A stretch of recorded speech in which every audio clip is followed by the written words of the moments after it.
Students, in the previous lecture, I explained about these skeletal muscles, the structure. We know that the muscle fibers, they are lined by a plasmamembrane called sarcolemma, and the fluid is called the sarcoplasm, and the muscle cells, they are made up of different types of muscle bundles which are called as fascicles. And we have a special endoplasmic reticulum known as sarcoplasmic reticulum, which stores calcium ions.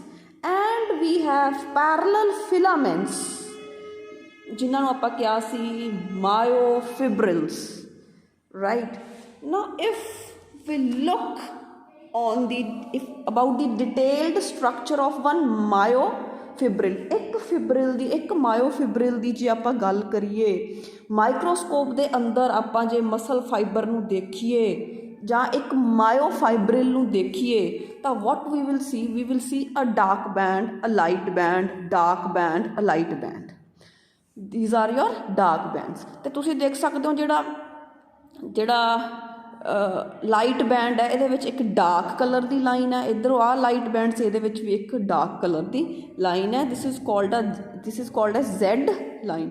these are the Z lines. ਜਿਹੜਾ light zone ਹੈ ਉਹਦੇ ਵਿੱਚੋਂ ਦੀ ਇੱਕ line ਜਾ ਰਹੀ ਹੈ. ਫਿਰ ਤੁਸੀਂ ਦੇਖ ਸਕਦੇ ਹੋ ਜਿਹੜਾ ਇਹ ਡਾਰਕ ਜ਼ੋਨ ਹੈ, ਜਿਹੜਾ ਡਾਰਕ ਬੈਂਡ ਆਈ ਵੁੱਡ ਸੇ, ਡਾਰਕ ਬੈਂਡ ਦੇ ਵਿੱਚ ਜਿਹੜੀ ਹੈ ਇੱਕ ਲਾਈਟ ਜ਼ੋਨ ਦਿਖਦਾ, ਲਾਈਟ ਜ਼ੋਨ. ਜਿਹੜਾ ਲਾਈਟ ਬੈਂਡ ਹੈ ਉਹਦੇ ਵਿੱਚ ਡਾਰਕ ਲਾਈਨ ਦਿਸ ਰਹੀ ਹੈ ਜਿਹਨੂੰ ਆਪਾਂ ਕਹਾਂਗੇ ਜ਼ੈਡ ਲਾਈਨ. ਅਤੇ ਜਿਹੜਾ ਡਾਰਕ ਬੈਂਡ ਹੈ ਉਹਦੇ ਵਿੱਚ ਇੱਕ ਏਰੀਆ ਦਿਖ ਰਿਹਾ ਤੁਹਾਨੂੰ, ਲਾਈਟ ਜ਼ੋਨ ਦਿਖ ਰਿਹਾ, ਠੀਕ ਹੈ. ਜਦੋਂ ਆਪਾਂ ਮਾਈਕਰੋਸਕੋਪ ਦੇ ਅੰਦਰ ਦੇਖਾਂਗੇ ਤਾਂ ਇੰਟਰਨਲ ਸਟਰਕਚਰ ਦੇਖਾਂਗੇ ਮਾਇਓਫਿਬਰਿਲ ਦਾ. This is called as anatomy, ਠੀਕ ਹੈ. ਕਿਸੇ ਚੀਜ਼ ਦੇ ਇੰਟਰਨਲ ਸਟਰਕਚਰ ਬਾਰੇ ਜਾਣਨਾ is called as anatomy.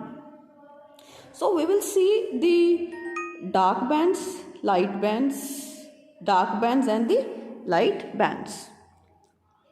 Now we already know that the actin filaments, they are thin and they form a light band. They form a light band, and light is also called as isotropic band or the I band. The myosin filaments, they are thick and they form the dark band, and dark band is called as anisotropic or the A band. Actin and the myosin are the two protein fibers. They are the two protein fibers which are present inside a myofibril. ਆਪਾਂ ਮਾਇਓਫਿਬਰਿਲ ਦਾ structure ਕਰ ਰਹੇ ਹਾਂ. ਮਾਇਓਫਿਬਰਿਲ ਨੂੰ ਆਪਾਂ ਇੱਕ ਨੂੰ microscope ਦੇ ਥੱਲੇ ਰੱਖਿਆ ਤਾਂ ਆਪਾਂ ਨੂੰ ਲਾਈਟ ਅਤੇ ਡਾਰਕ ਜ਼ੋਨਸ ਦਿਸਣਗੇ. ਅਤੇ ਜਿਹੜੇ ਮਾਇਓਫਾਈਬਰਿਲਸ ਹੈ ਇਹ ਸਪੈਸ਼ਲ ਪ੍ਰੋਟੀਨਸ ਦੇ ਬਣੇ ਆ. ਉਹ ਦੋ ਪ੍ਰੋਟੀਨਸ ਦਾ ਨਾਮ ਹੈ ਐਕਟਿਨ ਐਂਡ ਮਾਇਓਸਿਨ.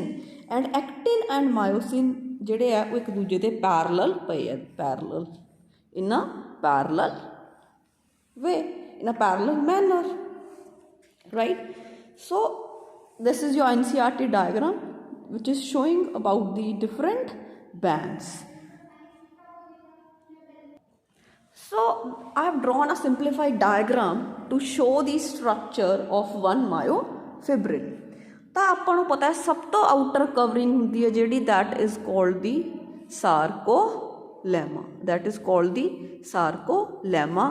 ਅਤੇ ਜਿਹੜਾ ਮਸਲ ਦਾ ਜਿਹੜੀ ਵਾਲ ਹੈ ਸਾਰਕੋਲੈਮਾ ਹੈ ਉਹਦੇ ਥੱਲੇ ਬਹੁਤ ਸਾਰੇ ਮਸਲ ਸੈਲਸ ਦੇ ਵਿੱਚ ਬਹੁਤ ਸਾਰੇ ਨਿਊਕਲੀਅਸ ਹੁੰਦੇ ਹੈ.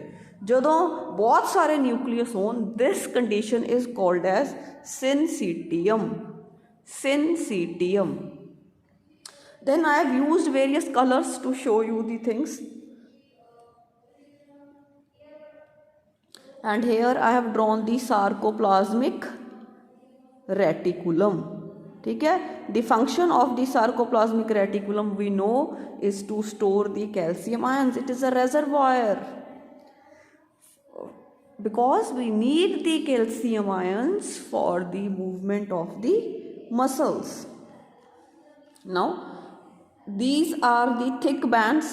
These are the ਜਿਹੜੇ pink color, dark pink, they are the myosin. ਜਿਹੜੇ green color ਦੇ ਆ they are the actin filaments. We have two types of filaments, myosin and actin. Myosin thick and they are dark. Actin are thin. ਆ ਦੇਖੋ ਮੈਂ ਪਤਲੇ ਬਣਾਏ ਆ green ਵਾਲੇ, ਜਿਹੜੇ ਆ purple ਵਾਲੇ ਆ, dark pink ਵਾਲੇ ਇਹ ਮੈਂ ਬਣਾਏ ਆ dark color. So dark are myosin and the green one are the actin and they are parallel to each other. ਹੁਣ ਜਿਹੜੇ ਬੇਟੇ ਐਕਟਿਨ ਵਾਲੇ ਤੁਸੀਂ ਦੇਖੋ ਇਹਨਾਂ ਦੇ ਵਿੱਚੋਂ ਦੀ ਮੈਂ ਇੱਕ ਰੈੱਡ ਲਾਈਨ ਪਾਸ ਕੀਤੀ ਹੈ. ਯੂ ਕੈਨ ਸੀ ਐਕਟਿਨ ਵਾਲੇ ਹੈ ਜਿਹੜੇ ਫਿਲਾਮੈਂਟਸ, ਉਹਨਾਂ 'ਚੋਂ ਮੈਂ ਇੱਕ ਰੈੱਡ ਲਾਈਨ ਪਾਸ ਕੀਤੀ ਹੈ. ਦਿਸ is called the Z line. This is called the Z line. ਜਿਹੜੇ ਐਕਟਿਨ ਫਿਲਾਮੈਂਟਸ ਹੈ ਉਹ ਇੱਕ ਪਾਸਿਓਂ ਤਾਂ ਜ਼ੈਡ ਲਾਈਨ ਨਾਲ ਜੁੜੇ ਹੋਏ ਹੁੰਦੇ ਆ, ਦੂਜੇ ਪਾਸਿਓਂ ਫ੍ਰੀ ਹੁੰਦੇ ਆ. ਦੀ actin filaments they are attached on one side by the Z line and on the other side they are free. ਜੇ ਆਪਾਂ ਨੂੰ 3D 'ਚ ਦੇਖਾਂਗੇ, this is a 2-dimensional diagram, ਜਿਹਨੂੰ 3D 'ਚ ਦੇਖਾਂਗੇ ਇੱਕ ਪਾਸੇ ਉਹਨਾਂ ਦੇ ਜਿਹੜੀ Z line ਦੇ ਨਾਲ ਉਹ ਜੁੜਿਆ, ਦੂਸਰੇ ਪਾਸੇ ਉਹ ਫ੍ਰੀ ਹੈ, ਰਾਈਟ. ਤਾਂ this is called the I band, ਜਿੱਥੇ ਸਿਰਫ ਐਕਟਿਨ ਜਿਹੜਾ ਪਿਆ, ਜਿੱਥੇ ਸਿਰਫ ਐਕਟਿਨ ਫਿਲਾਮੈਂਟਸ ਆਪਾਂ ਦੇਖ ਸਕਦੇ ਹੋ. ਦੁਬਾਰਾ ਤਾਂ ਫਿਰ ਦੁਬਾਰਾ ਮਾਇਓਸਿਨ ਸਟਾਰਟ ਹੋ ਗਿਆ ਨਾ, ਜਿੱਥੇ ਸਿਰਫ ਐਕਟਿਨ ਪਿਆ. This is called the I band. We know this, it is isotropic band and it is light, right. Or we can say that the line which dissects the I band is called the Z line. ਜਿਹੜੀ line ਨਿਕਲ ਰਹੀ ਹੈ, ਮੈਂ ਤੁਹਾਨੂੰ ਉਹ NCERT ਵਾਲੇ diagram 'ਚ ਦਿਖਾਈ ਸੀ ਕਿ ਇੱਕ ਲਾਈਨ ਨਿਕਲ ਰਹੀ ਹੈ ਨਾ, this is called the Z line. It is bisecting, right. This is the line, this one, this is the line which is bisecting, right. This is the light zone, the light band, the isotrophic band, right, and this is the line which is dissecting it, and this is the Z line, and this band, this light colored band is called the A band. Okay, next, now the myosin, they are dark, we know that, and the band which they form is the dark colored band which is called the A band. It is called the A band.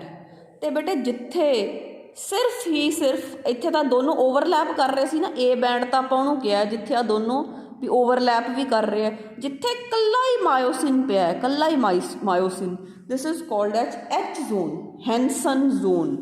This is called as H zone, Hensen zone, Hensen zone, ਜਿੱਥੇ overlapping ਨਹੀਂ ਹੈਗੀ. These are the thick filaments, and here in this area the thin bands, the actin bands, they don't overlap. ਇਹ ਖਾਲੀ area ਸਿਰਫ ਮਾਇਓਸਿਨ ਹੀ ਪਈ ਹੈ. ਜਿੱਥੇ ਸਿਰਫ ਐਕਟਿਨ ਹੀ ਸੀ that is the I band, ਜਿੱਥੇ ਸਿਰਫ ਮਾਇਓਸਿਨ ਹੀ ਪਈ ਹੈ that is the H zone. ਜਿੱਥੋਂ ਦੋਨੋਂ ਹੀ ਪਏ ਹੈ we call it as A band. ਉੱਥੇ thick ਹੋ ਜਾਂਦਾ ਹੈ, ਇਸ ਕਰਕੇ ਉਹ ਡਾਰਕ ਅਪੀਅਰ ਹੁੰਦਾ ਹੈ.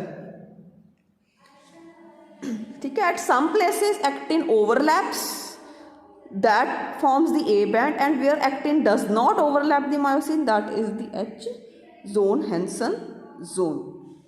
Now in the myosin filaments, you can see I have drawn a blue colored line, which there is a line in the filament, and this line, it is called the M line, and it is made up of a protein called myomycium. A special protein is called the myomycium. The protein which passes a line, you can see in the myosin protein, and there is a line which is called the M line. It is made up of a special protein called the myomycium. Now one red line, another red line.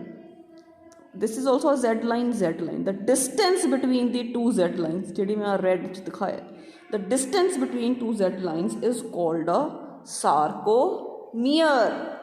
And the sarcomere is the structural, functional and the contractile unit of muscle. Structural means ਉਹਦੀ ਬਣਤਰ, ਕਿਸੇ ਵੀ muscle ਦੀ ਕਿੱਥੋਂ ਸ਼ੁਰੂਆਤ ਹੋਊਗੀ, ਜਿੱਥੇ ਦੋਨੋਂ cover ਕਰ ਰਹੇ ਇੱਕ ਦੂਜੇ ਨੂੰ, ਓਵਰਲੈਪ ਕਰ ਰਹੇ ਆ। ਫੰਕਸ਼ਨਲ, ਇਹਦੇ ਨਾਲ ਹੀ ਜਿਹੜੀਆਂ ਮੂਵਮੈਂਟਸ ਹੁੰਦੀਆਂ ਮਸਲਸ ਦੀਆਂ, ਮਸਲਸ ਕੰਟਰੈਕਟ ਕਰਦੇ ਆ with the help of a sarcomere. This, ਜਦੋਂ ਮਸਲ ਕੰਟਰੈਕਟ ਹੋਣਾ ਆਹ ਚੀਜ਼ ਇਕੱਠੀ ਹੋਣੀ ਹੈ, ਜਦੋਂ ਰਿਲੈਕਸ ਹੋਣਾ ਆਹ ਚੀਜ਼ ਖੁੱਲ੍ਹਣੀ ਹੈ, ਠੀਕ ਹੈ। ਫਿਰ ਤੁਸੀਂ ਇੱਕ ਸਾਈਡ 'ਤੇ ਹੋਰ ਦੇਖ ਸਕਦੇ ਹੋ ਕਿ ਜਿਹੜਾ ਜ਼ੈਡ ਲਾਈਨ ਹੈ ਇਹਦੇ ਆਲੇ ਦੁਆਲੇ ਮੈਂ ਇੱਕ ਜਿਹੜਾ ਹੈਗਾ ਮੈਂਬਰੇਨ ਜੀ ਬਣਾਈ ਆ ਬਲੈਕ ਪੈਨਸਿਲ ਨਾਲ। ਸੋ ਦਿਸ ਇਜ਼ ਜਿਹੜਾ ਮਤਲਬ ਸਾਰਕੋਮੀਅਰ ਜਿਹੜਾ ਹੈਗਾ ਉਹਦੇ ਵਿੱਚੋਂ ਹੀ ਨਿਕਲ ਰਿਹਾ। ਦੇਰ ਆਰ ਸਰਟਨ ਇਨਫੋਲਡਸ, ਠੀਕ ਹੈ, from the membrane of the sarcolemma, ਮਤਲਬ ਜਿਹੜੀ ਆ ਮੈਂਬਰੇਨ ਸੀ ਸਾਰਕੋਲੈਮਾ, ਇਹਦੇ ਵਿੱਚੋਂ ਹੀ ਬਹੁਤ ਸਾਰੇ ਇਨਫੋਲਡਸ ਨਿਕਲ ਰਹੇ ਹੈ।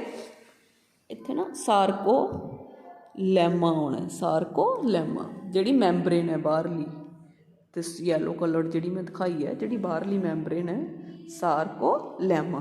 ਕਹਿੰਦਾ ਸਾਰਕੋਲੈਮਾ 'ਚੋਂ ਹੀ ਇੱਕ ਇਨਫੋਲਡਸ ਨਿਕਲਦੇ ਹੈ, ਠੀਕ ਹੈ, ਜ਼ੈਡ ਲਾਈਨ ਦੇ ਨਾਲ ਨਾਲ ਚੱਲਦੇ ਹੈ, ਠੀਕ ਹੈ ਜੀ। ਇਹਨਾਂ ਨੂੰ ਕਹਿੰਦੇ ਆ ਟੀ ਟਬਿਊਲਸ। ਕੀ ਕਹਿੰਦੇ ਆ? ਟੀ ਟਬਿਊਲਸ। ਟੀ ਟਬਿਊਲਸ ਦਾ ਕੰਮ ਹੈ ਦੇ ਸਪਰੈਡ ਦ ਨਰਵ ਇੰਪਲਸ, ਜਿਹੜਾ ਬ੍ਰੇਨ ਸਿਗਨਲਸ ਭੇਜਦਾ ਹੈ, ਠੀਕ ਹੈ, ਇਹ ਉਹਨੂੰ ਸਪਰੈਡ ਕਰਦੇ ਆ। ਜਿਹੜੇ ਸਿਗਨਲਸ, ਜਿਹੜੀ ਇੰਪਲਸ, ਨਰਵ ਇੰਪਲਸ ਬ੍ਰੇਨ ਤੋਂ ਜਨਰੇਟ ਹੋ ਰਹੀ ਹੈ, ਇਹ ਉਹਨੂੰ ਅੱਗੇ ਪਾਸ ਕਰਦੇ ਆ ਤਾਂ ਕਿ ਜਿਹੜਾ ਮਸਲ ਹੈ ਉਹਨੂੰ ਸਿਗਨਲ ਮਿਲ ਸਕੇ ਮੂਵਮੈਂਟ ਸ਼ੋ ਕਰਨ ਦਾ।